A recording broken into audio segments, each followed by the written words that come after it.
So, Elishibah, there's a lady, there's a guy out there saying that mom is not there for me, daddy is not there for me. They're always busy in their activities, they're out there in their jobs. So, whom do I talk to? How do I even express myself? Okay, so I guess I would have to address the answer to this person and not to the parents. But parents, please be there for your children. It's so important. Presence is no substitute for your presence, and it shows when you're not present in your children's lives. It shows, yeah. For such a person, I would say, I think life is about making lemonade when you're given lemons. So maybe your parents are absent and they're not as involved in your life. I would suggest finding other mentors who can still hold your hand and guide you. Thankfully, we live in an African society where we have extended families. You have aunties and uncles. Can you lean on them? You might have older cousins as well. If you don't have older siblings, you might have older cousins. Maybe those are people that you can reach out to. You might belong to a church. There are people in that church that you can reach out to and forge a relationship with, who can mentor you and guide you. It doesn't have to be necessarily the pastor or the priest. It could be just other people who are maybe they are leaders, or you just see them in church and you see how they live and you admire their way of life. There are also other people, like for example, like I've said, if you're in a college and a tertiary institution, or you're in high school, teachers. Yeah, I have learned so much myself from my teachers, from my lecturers, from my professors, and I happened to study abroad. After my high school, I studied abroad for my undergrad, and so there were times when home was really far away, and you have a $5 calling card. It's gonna give you 19 minutes. How much are you really going to say in those 19 minutes? So you would speak with my professors, my advisors. You find people where you are who you can talk to, and you'll be so surprised that people might be willing to listen to you. People are often willing to help, just that sometimes we don't know even how to ask for help. Okay, what you should definitely not do, I would say, is to try and seek that attention that you're missing from your parents, to try and seek it now from boyfriends and girlfriends, because this is now where the cookie starts to crumble. It starts to crumble. Yes, you now go to look for sugar daddy who can give you pocket money. At what expense is that pocket money coming? At what expense? Yeah, at the expense of your dignity. It's not worth it. I can assure you, it's not worth it. And everybody might be doing it, but is it really the right thing for you? And that's the thing about peer pressure, right? Is that sometimes things look very rosy from the outside. University students and college students, not just students actually, maybe young people, let me put it that way, in their 20s up, or late from 19 to about maybe even 26, 27, thereabout. There's a pressure now to I need to have if you're my lady, I need to have a boyfriend who's rich, who's, so your peers are still in college with you, they haven't started earning. So who are you going to get that money from? You're probably going to have to look for an older man. Yeah, let me call a spade a spade. You're going to have to look for an older man, so that he can be giving you money to go to the salon. You want to go to movies, you want to go to Vasha or Vashes, I don't know. You want to be picked and dropped in a big car. Okay, those things take time. By the time someone has gotten to that level, they are not 21 years old, 22 years old. But what are you giving that person in return? Because nothing comes for free, unless that person is marrying you, and chances are they are not. What are you giving in return? And we know the answer. And is it really worth it for you to waste your years of your youth doing that, so that you can impress yourself and impress others, and then you end up with remorse, with guilt? You end up feeling actually oftentimes when you take a step back from that situationship, because normally it's a situationship, there's actually such a sad feeling of emptiness. There really is. It's not worth it. Please, please, please, it's not worth it. And this is for the ladies, but even for the young men, they are also going for cougars. Yeah, anti-waharia. Yes, yes. And it's not worth it. Let me just say it's not worth it. It's too high a cost to pay. Be patient. Be patient. Be patient. Your time is coming. Your time is coming. And when you do things there at the right time, there's such a beauty to delayed gratification. You understand? There's no you see this impress where you want to impress yourself and impress others is very short-lived. It's very short-lived. It gets to a point where now this person who you are having a situationship with wants to now get serious. Maybe now they want to marry. They probably are not going to marry you. Yeah, and that's the sad reality. So then you're now left there. Or okay, it could even be that maybe you could marry each other, and that's fine. All I'm saying, my point is that there are such better ways of seeking and finding the acceptance and the love that we seek than looking for it in situationships that will leave us with regrets, that will leave us with emptiness and remorse. Yeah. So someone is watching us right now and is thinking, I have this friend of mine who has an anti-waharia somewhere or has a sponsor, and they're seeing that life is flowing in the best way, but I know their life will end in tears. And I'm thinking, how do I help them out of this situation? You're asking about maybe you have a friend who has a sponsor or an anti-waharia, and you've tried to talk them out of it and they're not listening. And the reality is you can only do so much. You can only do so much. You can keep reminding them. You can keep talking to someone. But at the end of the day, an individual has to make their own decisions. But the other thing I was saying is that that's the value of these youth programs that actually equip young people with the self-awareness, the self-esteem, the decision-making skills. You see, one of the myths around peer pressure, and I keep mentioning myths, is that peer pressure is just something that you can deal with on your own. And it's not. You actually need help. You actually need help to deal with peer pressure. You need to be able to understand and even read books, listen to programs about peer pressure and decision making. Talk to mentors. Talk to people who've been in the situation that you've been in. Talk to other peers also and ask them, are they feeling the same pressure? You see, if you have friends who, like I said, seem to be, they're getting it right, they're getting life right, whatever that means. These are people you can draw from. And please have the liberty to choose your circle of friends. Your circle of friends doesn't have to be accidental. It can be intentional. It can be very intentional. And the older you grow, the more intentional it needs to be. Because if you're just randomly hang out to now anybody and you don't know what their values, what their goals, what their focus is, then you also become the same way. So for this person who maybe has a sponsor or an anti-waharia, the best thing you can do is keep telling them, keep reminding them, keep reaffirming them, keep asking them, what is it that you're actually looking for in this relationship? Can you find it elsewhere in a more stable relationship that could actually be like a marriage relationship? You understand? There's this idea that you don't want to marry a broke person. He's not going to be broke forever. Please, you have to start from somewhere. You have to start from somewhere. And there's nothing as beautiful. Please let me tell you, there's nothing as beautiful as starting from scratch together. It is so beautiful because you know where you've been. Mali mmepitia unajua. You understand?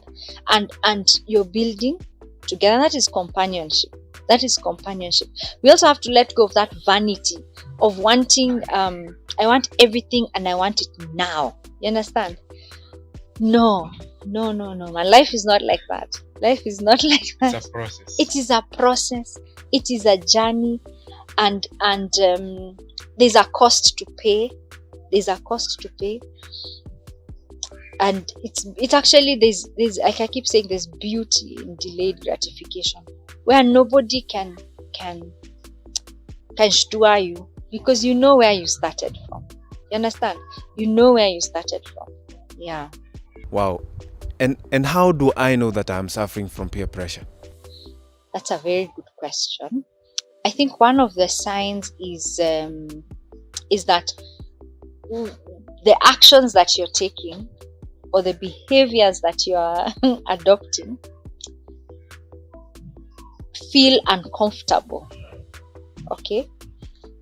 You just feel, this is not really who I am, but let me just do it for the sake of. Okay? That means that there's peer pressure there. Number two, if it starts to feel like do or die, there's peer pressure there. Nothing should ever be do or die. Either we are going to Naivasha or I lose these friends. Either we start wearing mini skirts or I lose this. Either we nyoa sijui mohawk or I lose. No, that is peer pressure. Those are signs that you're suffering from peer pressure. Also, if you feel that you're constantly feeling signs of inadequacy, like sijatosha, you're comparing yourself, you're constantly, even when something good happens in your life, you're comparing yourself. You've gotten an internship, but you're still comparing your internship to someone else's internship. Yeah? So it means that you're constantly trying to either impress or compete. Definitely you're going to suffer from peer pressure. Another sign is that of peer pressure is that even after you've done, you've taken that action, maybe that you are feeling pressured to do, you still don't feel happy with yourself. It means that it was led by peer pressure. So you've even bought a really nice car, because everybody is buying a nice car, but there's a certain place in your heart that is still unhappy. It means you are probably doing it out of peer pressure. If also it's something that you know that either if you are alone, if you are really alone, you wouldn't do it, but you're doing it because everyone is doing it, that's a sign of peer pressure. And another sign, like I said, you see, like when we talk about social media, do you know people have gone to trips so that they can post about those trips, not so that they can. So I'm going to Thailand so that Peter can see that I went to Thailand, not so that I can enjoy Thailand.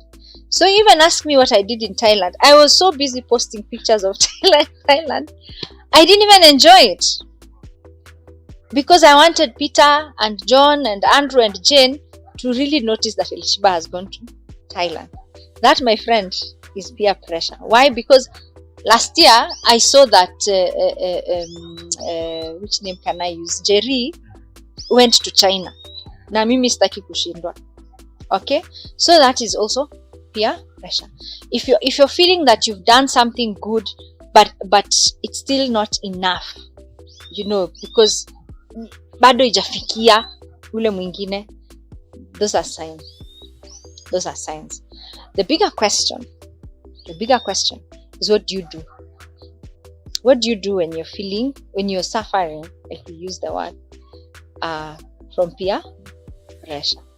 So that is how we are helping someone who is already now under peer pressure. Akona peer pressure, and it's not somebody. All of us, breaking news, all of us suffer from some level of peer pressure. And it is so interesting to a point where when you go to a restaurant, have you ever gone and then you've seen the menu, okay? You've ordered what you wanted. Then someone else's plate is brought. It's looking more colorful. And then you start saying, hey, nah, why, you want to, I mean, yeah, it's natural, it's human, it's natural. So we've all suffered. I mean, that's on a light note, but we all suffer from some degree of peer pressure. And like I said, there's positive and negative. Positive can drive us to achieve more, to do more, to be better, to do better. But the negative peer pressure, I would say one of the first places to start from is a sense of self-awareness. Ujielewe. Understand who you are. Understand your values. Understand your personality. Okay? Like for example, if I know myself, I really enjoy hanging out with people. I enjoy talking, but I don't enjoy doing it in a loud club with loud music and dancing lights. Okay, so because I know that I still enjoy hanging out with people, I can still enjoy hanging out with people in the comfort of somewhere that is not loud with loud music and dancing noise. There's nothing uncool about us meeting somewhere and we sit and we hang out quietly. But there's something very wrong about me saying that because I don't understand my personality, I start to feel that I'm boring. So for me to be really interesting and engaging, I need to be in that loud place. And the converse is true. The opposite could also be true. There are people who distress by dancing, or by whatever it is. They do. Everyone has an activity that they do to distress. So you're there forcing yourself to read books because so and so said, she distresses by reading books, and you're suffocating by reading those books. You understand? You need to understand your personality. You need to understand yourself, know yourself, and love yourself. Love who you are, understanding the uniqueness with which you are each created. That is super, super important. The second thing I think is focusing, having a life plan. The way organizations have a strategy which starts from mission and vision. What is the mission of our organization? What is the vision? Okay, what are our values? Then we go into what are our long-term goals, what are short-term goals. You look at SWOT analysis, strengths, weaknesses, opportunities, and threats. We need to do the same with our life. We need to take our lives that seriously. If you're listening to me, I hope you have a strategy for your life, a vision for your life. It is that thing that says, in half a year, in 6 months' time, this is where I want to be. In 1 year's time, this is where I want to be. In 5 years' time, okay? Then have a roadmap. What are my short-term goals? What are my long-term goals? Okay? If I said, for example, with the classroom outside, which I founded last year, and by the way, you can follow me on Instagram, it's at the classroom outside, and Facebook, the classroom outside as well. When I started the classroom outside, I knew the ultimate goal, the vision and mission of the classroom outside was to encourage and inspire people and to teach them, like I said, life skills and leadership skills. It is very easy and it was very tempting when you see other people doing other things, like I don't know what example I can give you, but someone starts to say, now you need to have a YouTube channel. Now you need to, everyone is telling, because Elishibah, this is what everybody is doing. You need to be on TikTok. You need to be, and there's a lot of pressure. But I have to keep going back to the drawing board. Why did I start what I started? How is it linking to my life? How is it aligning to my vision of who I want to be in a year's time? The same for anybody, whether you are young or old. And I say, even if you are old, you need to keep re-strategizing. We keep re-strategizing. That's why I talk about learning and becoming. The process of becoming is continuous. Even if you're 50, you still, even if you're 60, 70, have a life plan. Okay, and the thing about the strategy that I'm saying, you need to have a personal strategy, you need to have a personal vision for yourself and a work plan for yourself, the way we do for organizations, and we're so faithful in making those plans, is that you know, you, even whatever age you're at, you have to continuously re-strategize, whether you're 20, 30, 40, 50, 60, 70, even 80. Okay, every time, take, like now we are coming to the middle of the first, to the end of the first half of the year. It is an opportunity to re-examine, what had I said I'll do in January, how far I am, what do I need to do between now and December. Why is that important? It is so important because when you have that vision for yourself and a plan for yourself, any kind of pressure that comes, you keep asking yourself, how does this impact this plan that I have? If I'm trying to save money to maybe start a business, and I know that every month I need to save 2,000 shillings maybe from my salary, if you come and you're telling me to do something that will force me to spend that 2,000 shillings, I know very well that it means that by December I won't have achieved what I wanted to achieve. So also thinking more long term, thinking beyond our noses, thinking what is the ripple effect of this decision. It's very easy to see what you'll gain, but sometimes think about, what am I losing?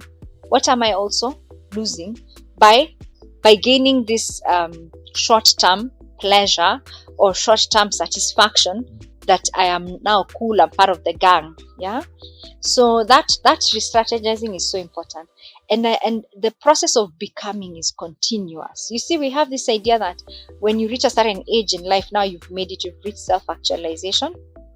I actually think and know that you continue to become. So you need to also, even for the adults who might be watching this, we have to have that humility to keep reinventing ourselves, to keep re-strategizing and going back to the drawing board and saying, where am I going? And your goals can change, and that's okay. They can change because you're also changing as a person. But if you don't have that focus, my friend, anything goes. Anything goes. Yeah.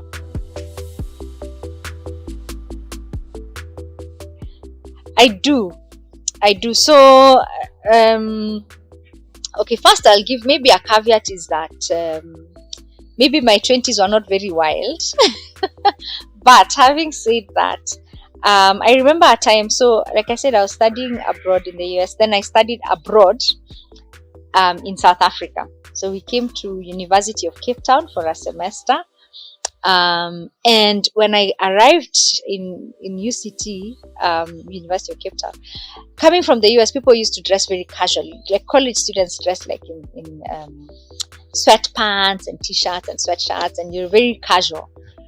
So I arrived there in Cape Town, and my friend, the girls were dressed up, even the boys, but the girls, I was just like, oh my goodness, they're wearing like nice earrings, makeup, what? And I started to feel very inadequate. I was just like, oh my God, I look so shabby, you know? And do you know what I did? I went, first of all, and revolutionized my wardrobe. I went and bought different clothes from my pocket money. I did. People were even wearing like heels to class. And you know, UCT is on a hill. It's on a hill, and there's like many stairs to climb. I was like, we're doing this, me and my heels. Yeah, and I changed the way that I was dressing because I really wanted to fit in. More importantly, I wanted to be liked. Now that I think about it, it was a strong desire to not just to be accepted, but to be liked. And it's a very common feeling when you're young, or rather maybe I think it continues even throughout in our lives. I really wanted to not just be accepted, but to be liked, to be seen, to be also, you know, with it. So I changed everything, even my earrings, everything. And you know, the funny thing is, I think I was liked. I started getting some attention. You know, kidogo, at least unasalimiwa even by some of the jamas. And that was nice, whatever. But at the same time, I think what it did for me then is that it gave me more confidence. So it's not so much that I changed my personality, it gave me a bit more confidence, and I still found that I was still drawn to the same type of people who I would have been drawn to in terms of like who now became my friends. They were still people who had similar likes and interests like mine. But this is also when I started drinking wine. For the record, yes, in South Africa, wine is quite accessible in South Africa and probably cheaper maybe. Yeah, and I didn't know. So in this effort to be really cool, because I was a very good itushu, I didn't know that when you're drinking wine, you need to eat fast, or rather when you're drinking alcohol. So I remember there's a party we went to, and I think I had like 3 glasses of wine. Now, if you've never drunk, 3 glasses of wine is a lot. It's like a whole bottle. And I hadn't eaten. I was like, woo! I was Yanni. I was life of the party. We had gone with a cousin of mine. She was saying we need to leave the party. I'm like, the party has just started. Anyway, suffice to say, that was one time in my life that I felt maybe a bit pressured to do, things that I hadn't done before. But I was very fortunate that I think I had a very strong sense of self and self-worth as well, that it didn't derail me. It was like, yes, this is curious. I was curious to see what it's like. Did I now become a drunkard? No, I did not, And I credit that to maybe some of the self-awareness that I already had, fortunately, by the time. So, moral of the story, besides it being an embarrassing story, is that peer pressure is normal. We all go through it.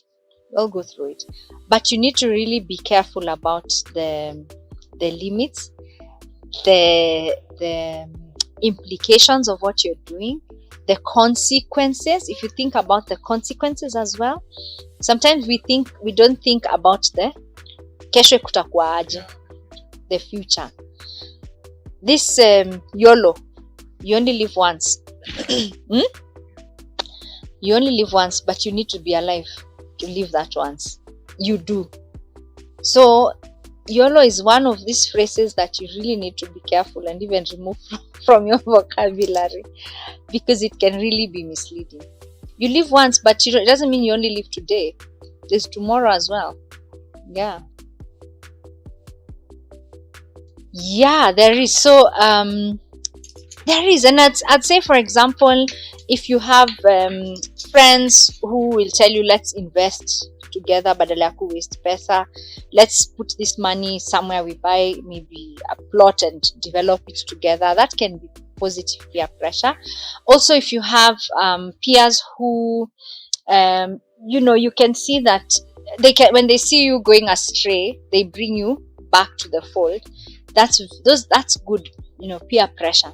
And that's why it's so important, again, to choose your friends and who you surround yourself with, because those people can really play a role in who you are and how your life becomes. You need to have friends who love you enough to tell you when you're going astray. And not just friends, I dare say even relatives, like, cousins. Your cousins can also be your peers. Your siblings can also be your peers. Sometimes we are so proud that we don't want to be told. Okay? Yes, you need to have your own stand. But if it's somebody who has in the past, shown you love and concern, and they start to say to you, Elishibah, vile unaenda, it might feel uncomfortable, but maybe I need to take a step back and ask, what is it that they are seeing that I'm not seeing? That can be positive peer pressure. Here's the other thing. We talk about peer pressure like it's something that we receive, but peer pressure is also something we give. So we also need to be very careful. Am I pressuring other people into doing things that they don't want to do? It's very easy to talk about us as recipients of peer pressure, but how are my actions pressuring my peers? Am I the one who, when somebody says they're focused on this, I want to diminish what they're saying. I want to make them feel very small. I want to make them feel either that they are boring, or I want to make them feel a certain type of way so that they can do what I want them to do. Am I part of the group that excludes others because they are refusing to conform? Yeah. We need to also think about that, because we can be proponents of peer pressure. And because we can be proponents of negative peer pressure, we can also be proponents of positive peer pressure.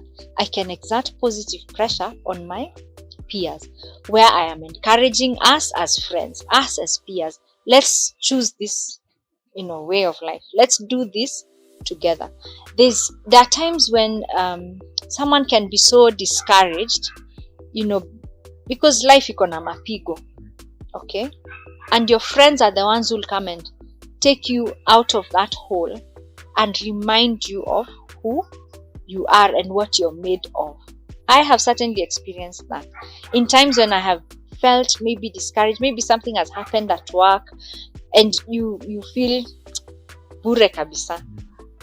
Your friends, my friends, have reminded me, but by the way, Elishibah, why don't you have a skill in this and this? Have you tried it? That's positive peer pressure. So it's not always negative, but majority of the time, it's negative. At the classroom outside, we train and offer, what shall I call it, a platform where young people can actually learn about these same issues we are talking about, like peer pressure, and to understand what is self-awareness, what does it entail. We talk about critical thinking, for example. One of the topics we cover at the classroom outside is critical thinking. And what do I mean by critical thinking is, how do you synthesize information to a point where you can make a decision on your own based on facts, not just based on hearsay. And the people who follow, so the reason it's even very active on Instagram and Facebook is because this is where a lot of young people are. And the idea of the classroom outside, as the name suggests, is that it is a classroom outside of the normal classroom. And we share using anecdotes, stories, and examples of experiences that either I have been through or other people have been through. So the anecdotal evidence of this is what can happen in life, and this is what you can do when this happens. So it is actually a place where people come to learn and share. The way that we run our webinars or our sessions, they're usually discussion based. So it's not like a lecture where somebody's lecturing. It's more of a facilitation. So we facilitate a discussion. And what's been quite amazing is that for the people who attend the classroom outside programs, which are normally on a Saturday morning, we advertise on the platforms on Instagram, Facebook, WhatsApp, and everywhere, and LinkedIn as well, is that when they attend, you come in to share your own knowledge as well, and then we build on the knowledge that you already have. Many of the attendants or attendees even, and they're not just young people but even adults, usually feel that the classroom outside has helped them to understand a certain aspect of themselves that they did not understand or that they had not acknowledged before. And that to me is so powerful. It also helps them to think about the relationships around them, because sometimes we can be completely blinded, and we are not even seeing, we're not able to take a step back and see, by the way, is this a healthy relationship? When we're talking about topics like conflict, topics like communication, we talk about topics like forgiveness. All those topics, I guess I can call them topics or themes, are to equip you to become an all-round person who knows themselves, who understands themselves. When you're more sure of who you are, you're standing on better ground. You're able to even focus. Someone said, I think it's called John Carmack, said that a focus is about the things you choose not to do. It's about the things you choose not to do. So when you understand who you are, you understand even how do I make a vision for my life, you're able to know, then this is what, if I add these things, they're going to take away from where I'm going. So it helps you to focus.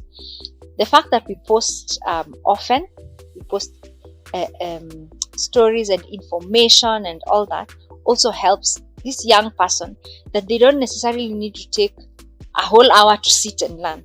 But even when they read that post and however many minutes it takes them, it actually opens something in their mind, and then they feel empowered, they feel enlightened, they feel encouraged. And that is the essence of what we are doing with the classroom outside. We also partner with other people, we invited to forums, we train in other places. I've been training, for example, with Clean Start at the Kamai Boston Girls Institute, which is at Kamiti. They are now again, it's going through the same program that goes all the way from who am I, where am I headed. We talk about relationships and things like that, and peer pressure as well. We train adults, we've trained corporates, we've trained, but for particularly for the young people, because this is the question you've asked, it is by equipping them with information, with what is mental health. Because peer pressure, again, can really mess up your mental health, because you're so busy chasing other people's dreams, they completely drain you, and then you are left empty, or you're left, having made decisions that you regret. It impacts your mental health. So we talk a lot also about mental health, mental wellness. What are some things that you can do to remain mentally stable, mentally well, so that you're able to make decisions that are actually in line with your goals of life? My parting shot is to remind young people that the greatest prison that we live in is the fear of what others think. I want to implore you to free yourself from that prison. You might think that everybody is thinking about you and thinking about your activities and your actions. And in that bid to conform, so that you can be liked, you can be accepted, you can belong, you end up making some decisions that are not necessarily aligned to your values. Free yourself from that prison. Be comfortable with solitude. Be comfortable with who you are. Take time to understand. Take time to also seek knowledge and wisdom and help from those who are around you, especially those who are older than you or wiser than you. They don't necessarily have to be your parents. Your parents are a great place to start, but they could also be other, older relatives and mentors, colleagues, or people in your community, so that you don't have to make the same mistakes that people made in their youth. This thing of YOLO, it is true, you only live once, okay? But you don't have to live your whole life today in this one day. Yes, we only live once, but we have a long life ahead of us. Please don't shorten it by falling for peer pressure. May God bless you, may God guide you, and may God give you the courage to be able to say no when you need to say no, and to say yes when you need to say yes.